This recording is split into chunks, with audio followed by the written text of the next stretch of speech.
Cette femme a tout cassé dans la maison, puis a pris 800 ml de son propre sang et l'a répandu partout.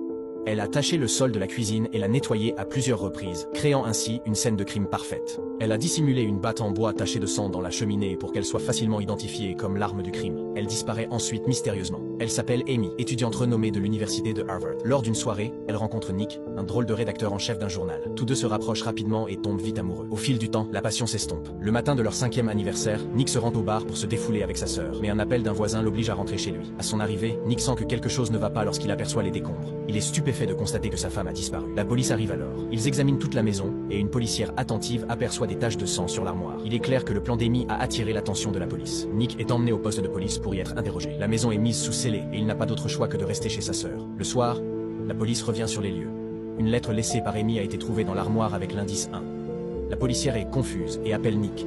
Ce dernier explique qu'il s'agit d'un jeu auquel Amy et lui ont joué. Il a supposé que la